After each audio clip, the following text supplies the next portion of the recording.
months ago, Josh and I came on here and we made a video all about our isopods. Last time you saw us both, we were introducing all of our isopod cultures that we have, and we just wanted to show you guys some of the progress that they've made. Yeah, a lot of them have been like breeding since, you know, it's been a few months now. I think it was September when we did that video, and yeah, so the isopods have been like breeding quite a lot ever since, so we have some updates. Not only are we going to be sharing with you guys some of the neat little things we've observed with these isopods since last time we gave you an update, we're also going to be feeding them, spice up their enclosures a little bit, and yeah, just show you guys how they're all doing. So before we get on with today's video, I would just like to take a quick minute to thank today's video sponsor, and that is Ana Luisa. Ana Luisa is a jewelry company that makes high quality jewelry but still has very fair pricing. Ana Luisa jewelry makes the perfect gift not only for important people in your life, but also for yourself. I am terrible at finding gifts for Valentine's Day. Now if you're like me, Ana Luisa makes it so easy to find the perfect gift for your loved one this Valentine's Day, or if you're like Emma and you're stuck with someone like me, then it makes it easy for you to find a gift for yourself. When it comes to wearing jewelry, I always like pieces that are simple but also eye-catching, which is why I chose the pieces that I did. For example, these earrings here I think are absolutely stunning. And then I also have these two bracelets here that I really enjoy. You know, they're fairly simple, but having them stacked like this together really helps to complete the look. Here we have the mini Huggy hoops, which retail for $89. Here we have the mini Kanoko earrings, which retail for $89. This here is the Poetry Bold bracelet, which retails for $89. And lastly, we have the Lisa bracelet, which also retails for $89. Ana Luisa jewelry starts at just $39, and there's truly something for everyone.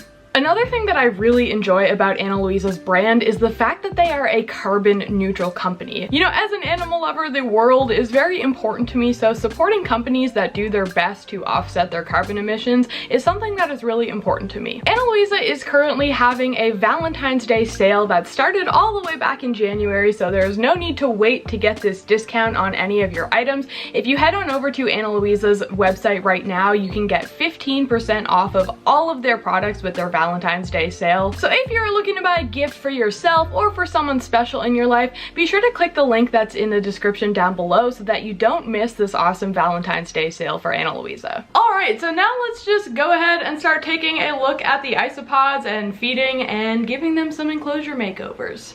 Alright, so these here are all of our isopods. So there's 11 different bins total. All of them have a different isopod species in it, so let's just go ahead and start opening them up. Alright, so these are the Cabarrus Marunas.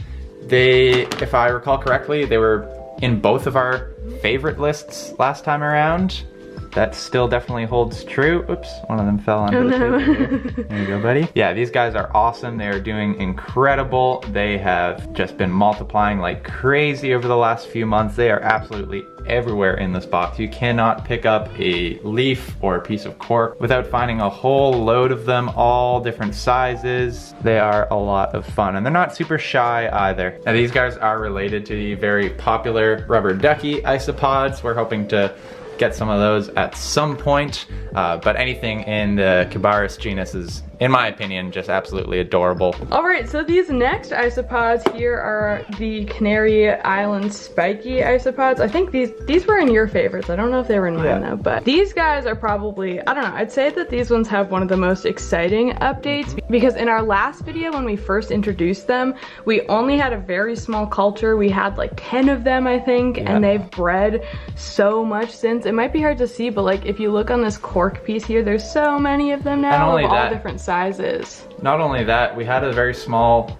colony, but it was also so hard to find any of them. We'd open up this bin and we'd be lucky to find one or two of them just hanging out in separate corners. But now, as you can see, they are absolutely everywhere. Yeah, they're all over. Even fully grown, these guys are very, very small.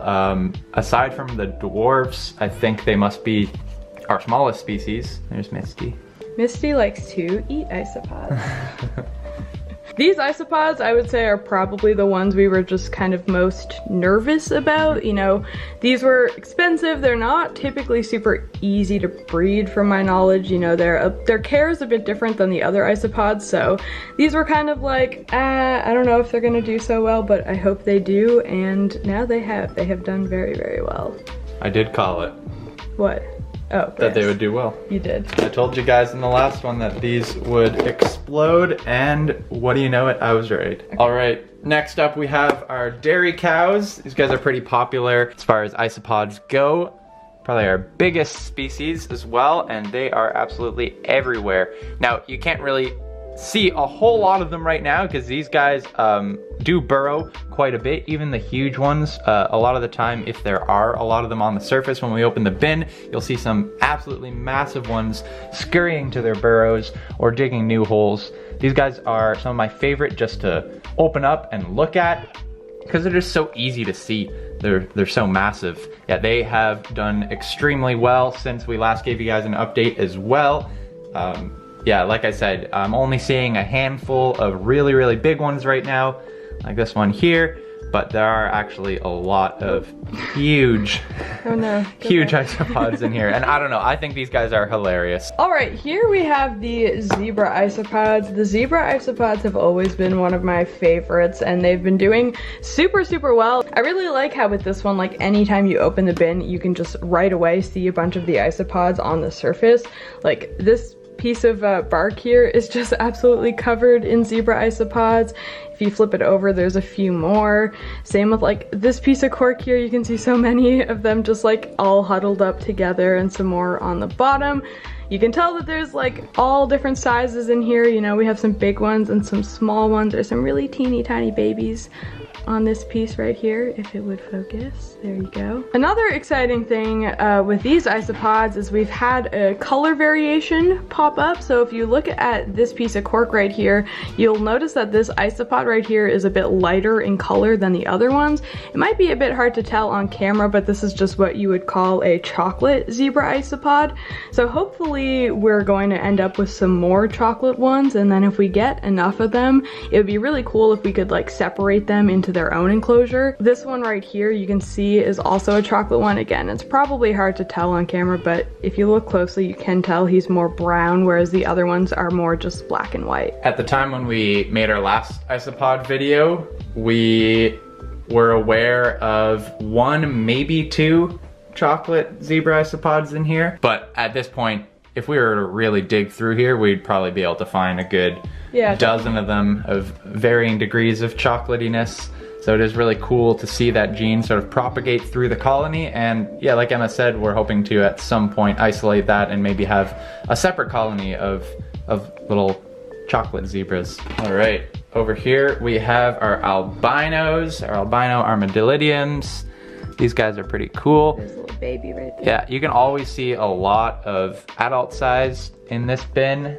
And once you look closely, they are pretty hard to find, but there are quite a few babies in here as well. They are doing pretty well. But if I recall correctly, we started out with a good number of these. Yeah, I think we started with like 50 of them or something. Yeah. We had a very big colony so to it is start hard to tell, comparatively speaking, it is hard to tell just how well these guys are doing, but they are certainly not struggling. All right, so here we have my common isopods. So these are some isopods that I actually just caught outside. Before I even moved to Ontario, these guys came all the way from Nova Scotia with me. So these are some Nova Scotian isopods right here. That's not what they're called, by the way. I'm just calling them that. These guys have a bit of a different update though than the other ones, because these ones for the most part have been doing well. This has been sort of our no worries colony, at least for me. It's yeah. Just sort of, they're hardy, you know, they're outdoor isopods, so I would just expect them to be a little bit hardier. However, we did have a lot of die-off recently. Definitely in this colony we've noticed a lot more just dead isopods than usual. I don't really know why. I'm thinking it might just be, you know, we need to fix up their care a little bit because there's a lot of them in here, so yeah, these guys, Misty, these guys did have a little bit of an unfortunate die-off, but hopefully we can get them repopulating, because despite the die-off, like, there is still quite a lot of isopods in here. If you like flip over some stuff, you're not gonna have a whole lot of issues finding any, so hopefully whatever happened, we can get to the root of it? Yeah, sure. Anyways, there's these isopods. They're not doing too good, but they're not doing terrible. So we have here our orange Skavers. These guys, something that always gets me with them is it always takes a couple seconds for my eyes to adjust and actually see these guys, just because they have such a natural sort of burnt orange coloration that really blends in well with their environment, whether they are in the dirt or on the cork or on the leaves. That is just such a distinct or non-distinct color, I guess, that just really blends in. Let me know if you guys can see them a little bit easier than I can. Once I notice that they are there, my eyes sort of adjust, but they are doing perfectly well. We actually sold a few of these guys recently. They are keeping it up, doing well, and looking great. All right, here we have some powder blues. So I definitely have a good update with these guys. Last time we showed them on camera, I basically had like 5 of them. I had no powder blues left. My powder blue colony basically just entirely died off earlier last year, like back around the fall. So I got a new culture to help repopulate it, and ever since then they have just been thriving. If you look around the bin, you can see them just like moving around and stuff. So these guys have definitely been doing well. These guys are kind of weird. I don't know, the way they move just kind of reminds me of like spiders. They look kind of spidery, but yeah, these guys are doing a lot better than they were last time you saw them, so that's some good news. I'd say they've even slowed down a little bit. Yeah, it does seem that way. Like, they had a big population boom like really soon after I got the new culture, and now they're kind of just like doing their thing. Sort of stabilizing. All right, the big mystery, the peach isopods. These ones have always been our challenge colony. We don't know what is going on, but I don't think we've ever found any babies in here. Yeah, and like the ones that we have, like all of the adults that we got seem to be doing fine. Oh, yeah, like we're not really having issues with them just like dying or anything, but they're just not really reproducing. No, I wouldn't say their numbers have significantly changed one way or the other since the last update. These guys are not having any babies for us, but I guess they don't have to if they don't want to. Just not the mood. It is just not the mood in this bin. Alright, and last up we have our dwarf purple and dwarf white isopods. I figured that I would just like include them together because when it comes to these cultures, you can't really see a whole lot on camera. These guys are so tiny. Like, those are the dwarf white isopods there, and for the most part they are just like hanging out in the soil. If you look like in the bin here, you can see a bunch of movement happening like in this area, especially of the dwarf white isopods, but yeah, it's they're so tiny that it's just like not really anything exciting for the camera. And I don't really have much of an update on either of these guys. Honestly, both the whites and the purples are doing fine. They're still breeding. Again, these guys are so tiny and they just like live in the dirt that it's like hard to monitor them the same as I would with any of my other cultures, because like these ones, it's just like they're everywhere. There's a lot of them. So there's your update on these guys. They are absolutely doing fine. So we mentioned earlier how we're also going to be revamping all of the isopods enclosures, so that is what this bin here is for. So this bin here just has some supplies like leaf litter that we'll be adding in their enclosures, and then this is also where I keep basically just all of my like small scrap pieces of wood, so like small pieces of cork like this. So all of this stuff is like perfect for isopod enclosures. You know, this is all stuff that it's kind of too small to use in a lot of my reptile enclosures. Hi, Alaska. But perfect for isopods, so let's get started on that. So we have 3 bins right here. These are the dwarf whites, the dwarf purples, and then also our albino isopods. So we're gonna go ahead and just start adding some more cork and leaves and stuff into these enclosures. This one here is pretty good when it comes to bark and cork. This one could definitely use a little bit more, and I think this one could as well, and then they could all use a bit of leaf litter.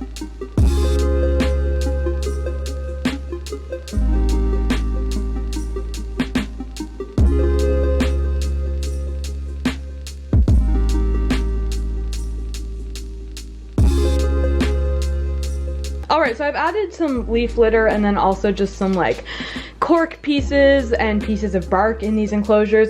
So the leaf litter is going to serve two purposes. The leaf litter is going to give them something to eat, but also things to hide under. And then obviously the bark gives them more hiding spots. Now I also have my mist bottle here, so I'm gonna go ahead and mist these enclosures a bit to give them a bit more humidity. And Misty is over here creeping on the isopods, although I don't think she's gonna like the spray bottle. Misty does not like the spray bottle. All right, and we have some dessert. Some delicious morning wood. We're gonna throw a couple cubes in each of these. What do we have here? The albinos.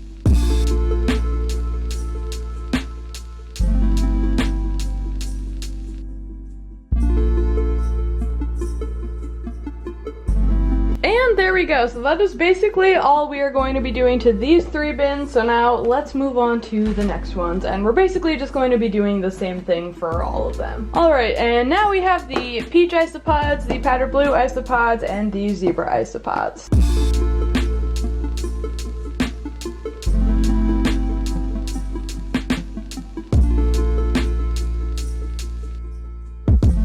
I don't know what it is with these peach isopods. No matter how much food we give them, we do not see any change.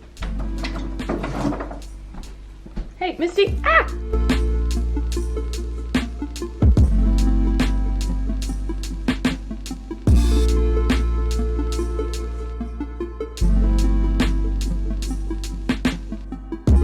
Alright, now we have the little sea isopods, our Canary Island spiky ones, and our dairy cows. She likes the dairy cows. Hey, stop it.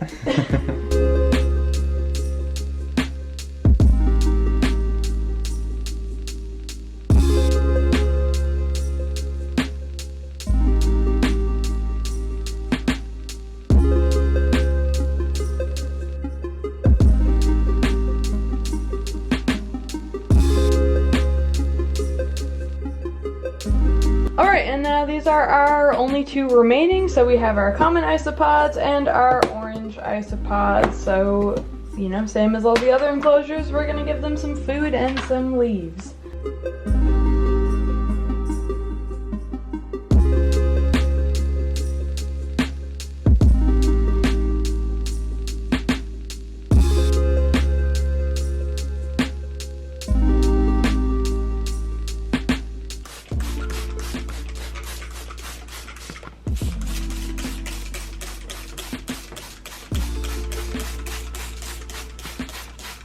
Misty likes the bugs, but she does not like the spray bottle. Alright, so there is the update on all of our isopods. As we mentioned throughout the video, you know, most of them had positive updates. There were a few that don't, but for the most part, our isopods are all doing really well, and I'm very happy about that. It is a lot of fun when we are just taking them all out and taking a look at them. It's something we do probably once a week together. Especially with the spiky ones. We've been very invested in like always checking on them and just seeing the babies. So we're having a lot of fun with it. We've somehow managed to avoid making any big purchases as far as isopods go while we focus on just trying to grow our own colonies.